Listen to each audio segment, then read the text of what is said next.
Assalamualaikum warahmatullahi wabarakatuh. Selamat pagi buat teman-teman semuanya. Semoga selalu berada dalam keadaan sehat dan tetap semangat. Oke, teman-teman semuanya, pada kesempatan yang baik ini saya akan membuat satu penjelasan bagaimana cara kita untuk mendapatkan big cash, atau bagaimana caranya kita mendapatkan nasabah big cash. Nah, kenapa saya memilih untuk fokus pada nasabah-nasabah besar? Karena pada umumnya, pada intinya, kita ini bekerja harus efektif. Jadi harus efektif. Yang dimaksud efektif adalah kita tidak bekerja dengan waktu yang sangat lama, ya kan? Karena kenapa? Kita punya waktu ini sangat terbatas. Jadi pekerjaan efektif itu adalah bagaimana caranya kita bekerja dalam waktu yang singkat, kemudian kita mendapatkan hasil yang sangat besar. Nah, kenapa? Karena banyak orang yang punya penghasilan 100 juta per bulan, ada orang punya penghasilan 10 juta per bulan. Kita semua sama-sama memiliki waktu 24 jam dalam sehari. Mengapa ada orang yang punya penghasilan ratusan juta, kita hanya punya penghasilan puluhan juta? Sebenarnya apa yang salah? Jadi teman-teman, yang salah kalau dari pengamatan saya adalah apa yang kita tawarkan kepada orang lain. Apakah yang kamu tawarkan itu berlian? Apakah yang kamu tawarkan itu sebuah emas? Atau yang kamu tawarkan sebuah batu biasa? Nah, semua itu punya harga. Contoh batu. Kalau kita beli batu untuk membangun rumah, untuk pondasi, kita butuh satu red mobil dump truck itu isinya kurang lebih 4 kubik. 4 kubik itu dihargai dengan harga 1 jutaan. Nah, tetapi bagaimana dengan emas batangan? Emas batangan dengan berat 1 kilo saja itu harganya 1 miliar. Jadi bukan persoalan banyaknya. Jadi bukan persoalan berapa banyak yang teman-teman bisa jual, tetapi apa yang teman-teman jual. Nah, itu adalah sangat menentukan dari hasilnya. Nah, bagaimana caranya kita belajar untuk kita mendapatkan hasil yang besar? Kita mengeluarkan waktu yang sangat sedikit. Nah, itulah efektivitas. Nah, efektivitas inilah ada ilmunya, teman-teman. Nah, saya sudah 3 tahun terakhir menggunakan ilmu efektivitas itu. Alhamdulillah, dalam waktu 4 bulan saya bisa MDRT, saya bisa mencapai Star Club. Bekerjanya tidak 1 tahun, bekerjanya paling 4 bulan, tapi bisa menghasilkan 1 miliar, begitu. Nah, efektivitas itu ada beberapa ilmu yang harus kita tahu. Yang pertama adalah bagaimana cara. Jadi dalam hidup kita ini ada deretan aktivitas yang kalau kita lakukan aktivitas itu akan memberikan 80% produktivitas yang tinggi dan hasil yang besar dalam kehidupan kita. Jadi waktu itu saya fokus pada hal-hal yang besar. Jadi saya melakukan pekerjaan itu yang bernilai tinggi. Contoh, teman-teman bisa prospek nasabah dengan premi 500.000. Itu silakan, itu tetap kita jalankan. Tetapi kalau kita mau untuk efektif, kita bisa tawarkan nasabah dengan premi 50 juta per tahun gitu, atau 100 juta per tahun. Nah, itu namanya efektivitas. Artinya teman-teman tidak perlu, kalau kita tawarkan nasabah yang 1 orang saja, itu sama dengan orang menawarkan 10 orang, kita menawarkan 1 orang, begitu. Jadi ilmu big cash untuk mendapatkan nasabah besar itu salah satunya kita harus tahu dulu arah peta kita kemana. Jadi kita mau prospek itu orang biasa atau kita mau prospek orang-orang yang middle up. Jadi kita harus tahu ada 3 level konsumen. Yang pertama adalah level massa, jadi 90% di lingkungan masyarakat kita ini adalah massa. Massa itu yang paling banyak ada di lapangan. Orang-orang yang punya penghasilan di bawah dari 20 juta per bulan, atau kurang lebih di bawah dari 15 juta per bulan. Itu adalah massa. Nah, kalau kita menghitung dengan financial planning, anggaplah financial planning itu dia menyisihkan 10% dari penghasilannya per bulan 20 juta, berarti dia hanya bisa maksimal sisihkan 2 juta per bulan. Oke. Nah, berarti dalam setahun dia bisa nabung itu kurang lebih 24 juta. Nah, sehingga teman-teman bukan produknya yang salah. Jadi produknya sudah benar, produknya sudah bagus, tetapi yang kemana kita tawarkan itu sangat menentukan. Jadi teman-teman menawarkan motor dan mobil itu harus berbeda kalangannya. Kalau motor mungkin orang-orang yang punya penghasilan di bawah 2 juta, 3 juta per bulan mereka bisa beli, atau 5 juta per bulan, 10% dari gajinya 500.000 mereka bisa expand ke sana. Nah, tetapi untuk menawarkan premi yang big cash atau premi yang besar, ya minimal kita ketemu dengan kalangan menengah. Menengah itu orang-orang yang punya penghasilan antara 20 juta sampai 100 juta ke atas. Jadi kenapa? Karena kalau dia punya penghasilan 100 juta per bulan, berarti 10% itu minimal dia bisa sisihkan 10 juta per bulan, atau dalam 1 tahun kurang lebih 120 juta per tahun. Jadi untuk bisa menawarkan nasabah big cash, yang utama itu adalah konsumen yang kita tawarkan siapa. Jadi kita harus tahu dulu bahwa dia itu memang kalangan orang-orang yang punya penghasilan di atas dari contoh 100 juta per bulan, atau dia punya penghasilan 50 juta ke atas. Nah, kalau 50 juta kali 10% berarti dia bisa nabung itu 5 juta. 5 juta kali 1 tahun itu bisa 60 juta per tahun.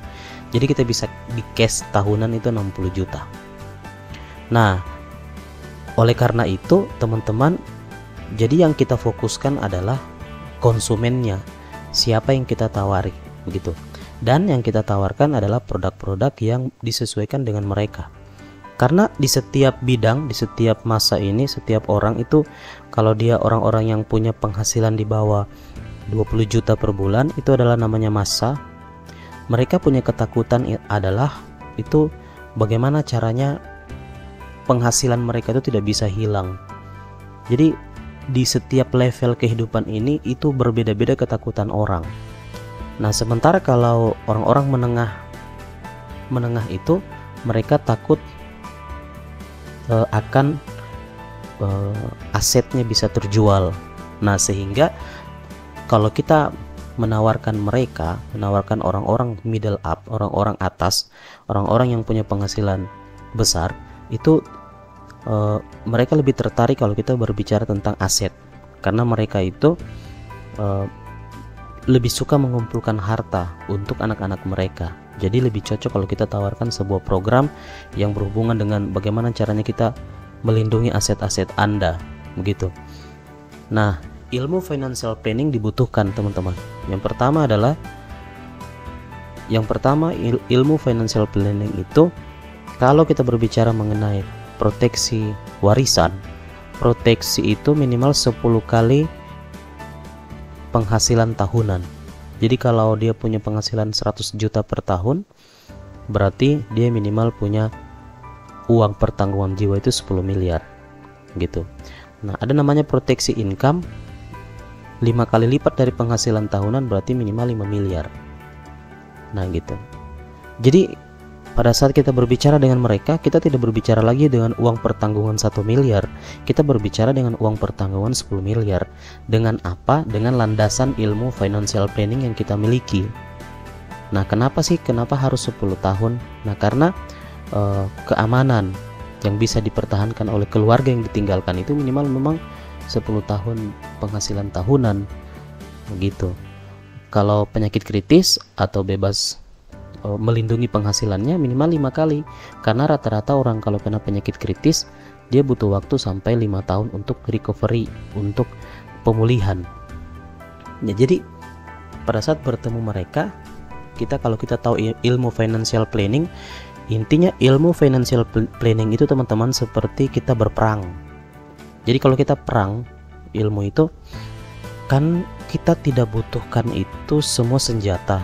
Jadi yang kita butuhkan itu adalah kita butuh senjata, kita butuh bom, kita butuh baju zirah untuk perang, kita butuh panah, kita butuh benteng.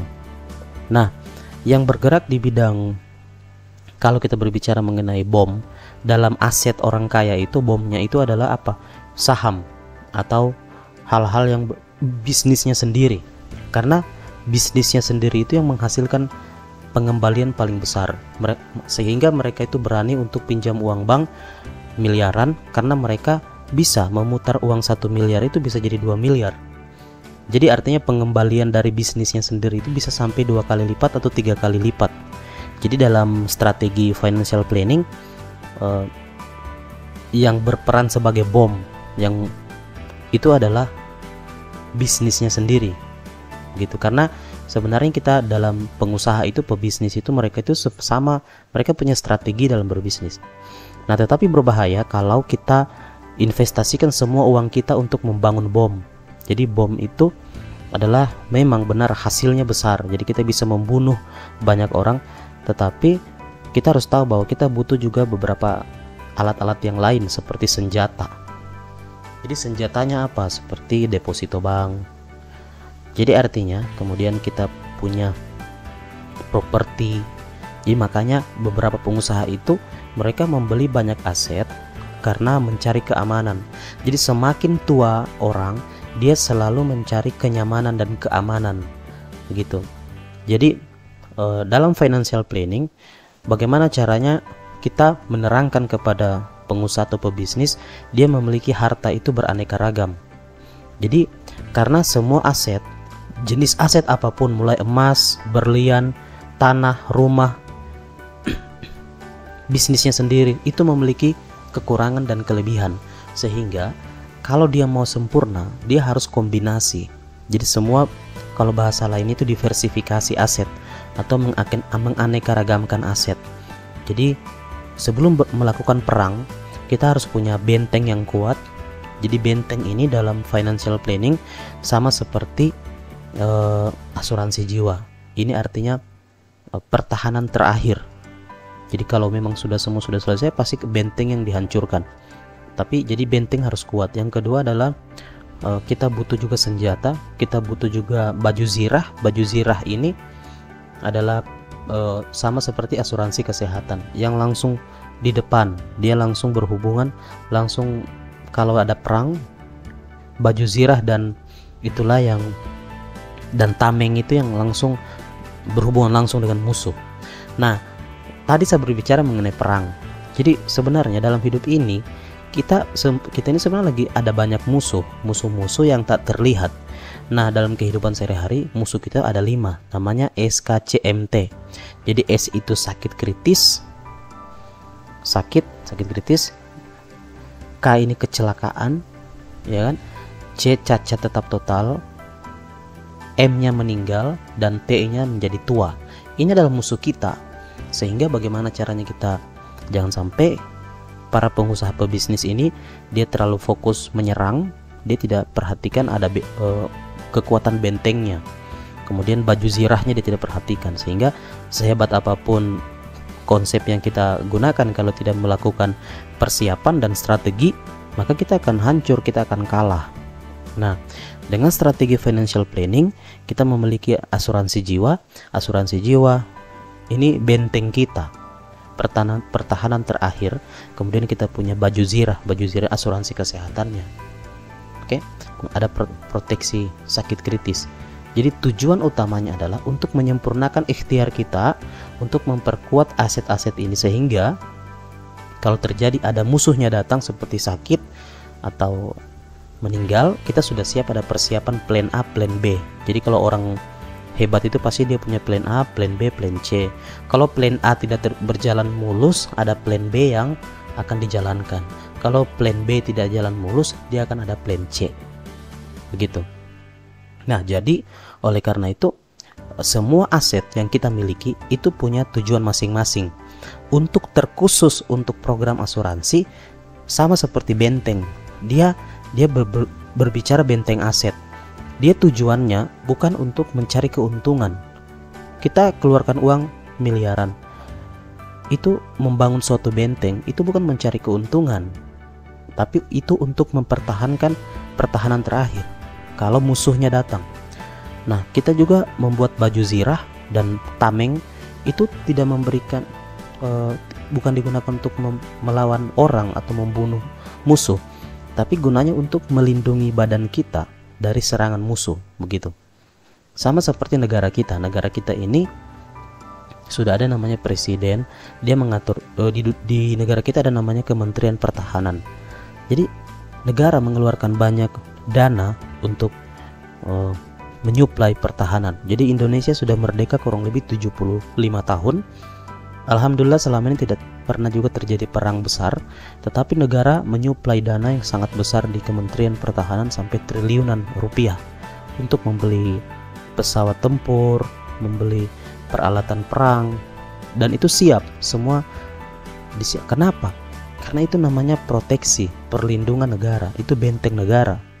Nah, sehingga pengeluaran uang yang kita sisihkan itu memang bukan tujuannya untuk keuntungan, tetapi untuk melindungi negara kita yang besar ini.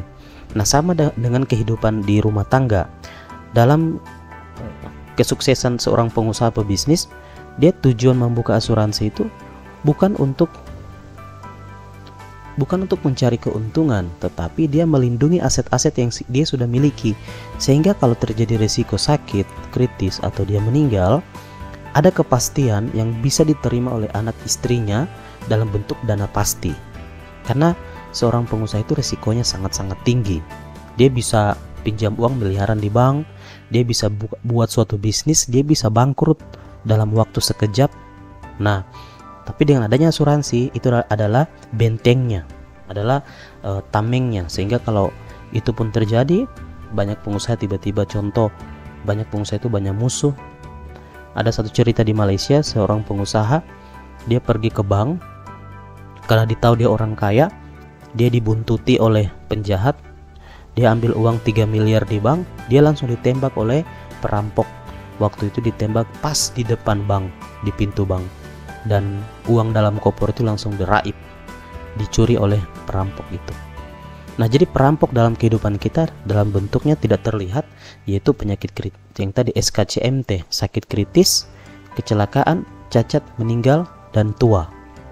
Nah, jadi kalau kita sudah mengikhtiarkan usaha kita, kita sudah punya proteksi benteng aset kita dalam bentuk asuransi jiwa 10 kali dari penghasilan tahunan, dan kita punya perlindungan penyakit kritis 5 kali dari penghasilan tahunan. Insya Allah dari semua aset kita ini akan terkombinasi sehingga dia menjadi sangat kuat. Nah, sama dengan bangunan. Dalam membangun rumah yang kuat, kita butuh pasir, kita butuh batu, kita butuh semen, kita butuh besi, kita butuh air. Jadi semua itu terkombinasi dalam satu sistem, dicampur dengan perputaran, sehingga dia membentuk sebuah beton yang sangat-sangat kuat seperti itu. Nah, kami adalah, dan tidak ada lembaga keuangan dimanapun yang mempersiapkan hal itu kecuali di asuransi. Dan kami adalah profesi sebagai penasihat keuangan, kami adalah financial advisor, perencana keuangan yang bisa membantu para pengusaha tersebut untuk mempersiapkan benteng aset tersebut. Oke, mungkin di situ sharing saya, semoga bermanfaat. Salam sehat selalu. Assalamualaikum warahmatullahi wabarakatuh.